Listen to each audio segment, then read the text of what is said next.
샬롬, 우리 주 예수 그리스도께서 주시는 은혜와 평강이 함께하기를 기도하고 또한 축복합니다. 참 우리는 속 답답한 시대를 살아가고 있습니다.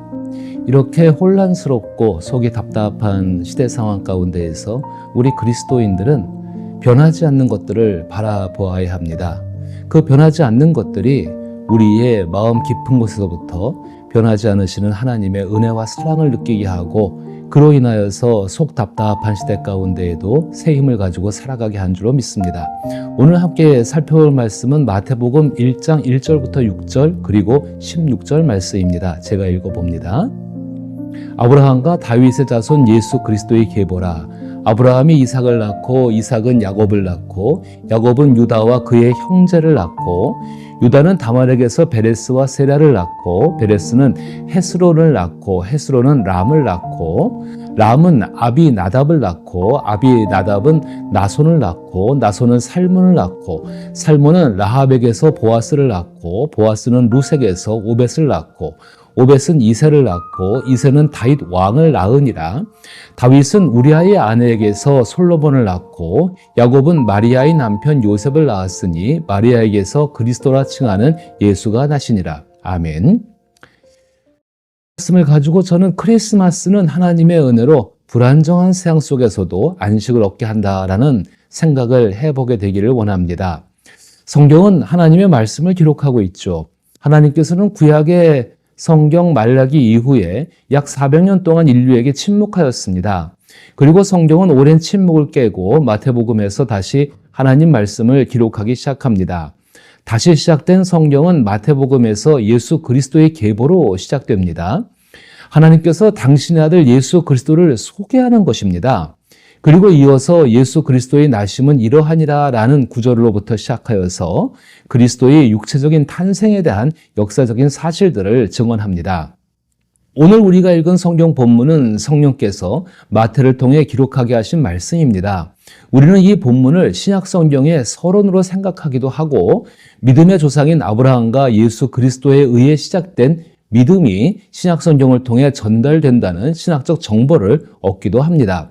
또한 당시에는 기록될 수 없었던 여성들의 이름이 포함되어 있다는 점을 고려할 때 예수 그리스도의 세계에서는 남녀 차별이 없는 평등한 세계가 존재함을 생각할 수도 있습니다. 그러나 이 본문은 그러한 부분적인 이야기보다는 이 땅에 태어나신 그리스도, 즉 예수에 대해서 말씀하고 있습니다.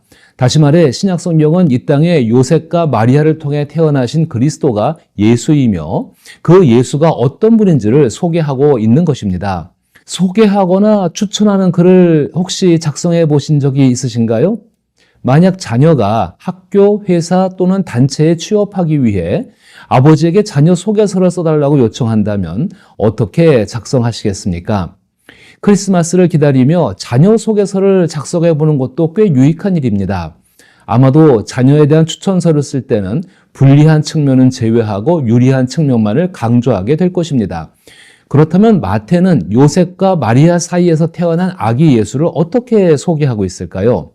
마태가 살던 시대를 이해해야 합니다. 마태가 살던 시대에 누군가를 소개하는 가장 확실한 방법은 족보, 즉 계보를 통해서였습니다.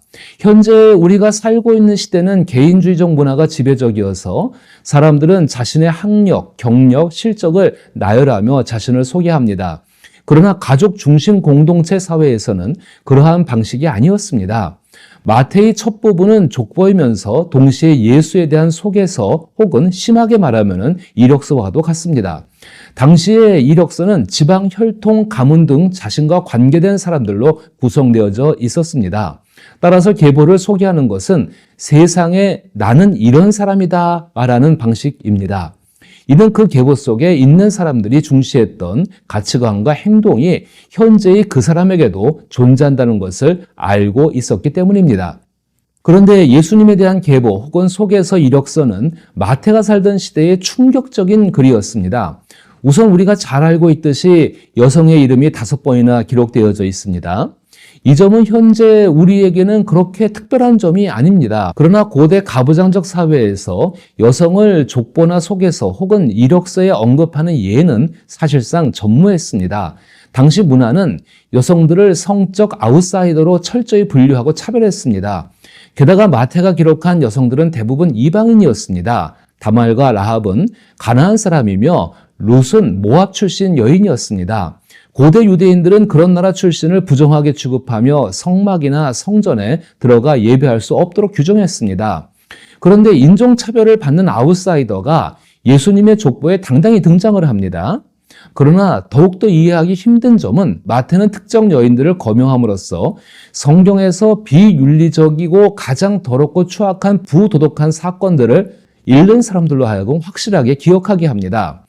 마태는 예수님의 출생과 관련해서 유다는 다말에게서 베레스와 세라를 낳았다고 기록하고 있는데, 다말은 우리가 이미 알고 있는 것처럼 시아버지 유다를 속여 부적절한 관계를 맺었습니다. 이러한 근친 상간 행위는 성경 어디를 보더라도 하나님의 법에 어긋나는 것입니다. 예수님은 세라의 후손이 아니라 베레스의 후손입니다. 그런데도 마태는 굳이 베레스와 세라를 같이 기록하고 있고 거기에 다말까지 포함시켰습니다. 사건의 전말을 기어이 소환해서 예수님과 관련하여 소개하고 있는 것입니다. 또한 마태는 다윗을 왕으로 표현하고 있지만 우리아의 아내라는 표현을 통해 이스라엘과 다윗의 역사에서 가장 비참하고 끔찍했던 한 장면을 떠올리게 합니다. 당사자인 밧세바의 이름을 언급하지 않으므로 사람들로 하여금 더 확실하게 기억하게 하는 것입니다. 결국 종합해보면 하나님께서는 예수의 조상들에게 있었던 치명적인 결함들을 언급하시며 예수를 소개하고 있는 것입니다. 그렇다면 이렇게 기록된 의미가 무엇일까가 중요합니다. 먼저 아기 예수로 시작되는 그리스도 예수의 계보에는 모든 사람이 포함될 수 있다는 점을 강조하고 있는 것입니다. 예수님의 계보에 등장하는 인물은 도덕적, 문화적, 그리고 신분적으로 사실상 상류층에 속한 사람들이었습니다. 그러나 그들의 면면을 깊숙이 살펴보면 하나님의 법에 의해서 결국은 배제될 수밖에 없는 사람들이었습니다. 그럼에도 불구하고 이들은 모두 예수님의 가족에 포함되어 있다는 것입니다. 하나님과 함께 한 식탁에 있다는 것입니다. 따라서 예수님의 가족이 되는 데 있어 혈통이나 행위는 중요하지 않다는 것을 마태는 강조하고 있는 것입니다. 설령 다윗처럼 살인을 저질렀더라도 회개하고 예수 그리스도를 믿으면 하나님의 은혜가 그 죄를 덮고 예수님과의 연합을 이룰 수 있다는 것을 말하고 있는 것이죠.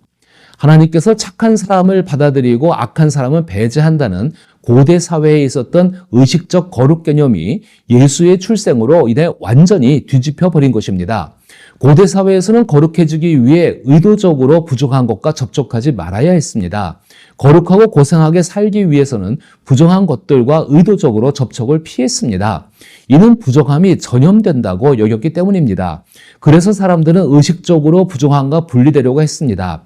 이는 의식적으로 거룩해지려는 생각입니다. 그러나 예수님의 계보에 속한 사람들 중 어느 누구도 항상 의식적으로 거룩해진 사람은 없었습니다. 그런데 예수님은 의식적으로 거룩해질 필요가 없는 분입니다. 예수님의 거룩하심과 선하심은 부정한 우리에게 닿아도 결코 부정해질 수 없습니다. 반대로 우리가 예수님께 다가가면 예수님의 거룩하심이 우리에게 전염됩니다. 우리가 어떤 사람인지 어떻게 살아왔는지 중요하지 않습니다. 아무리 도덕적 결함이 많아도 괜찮습니다.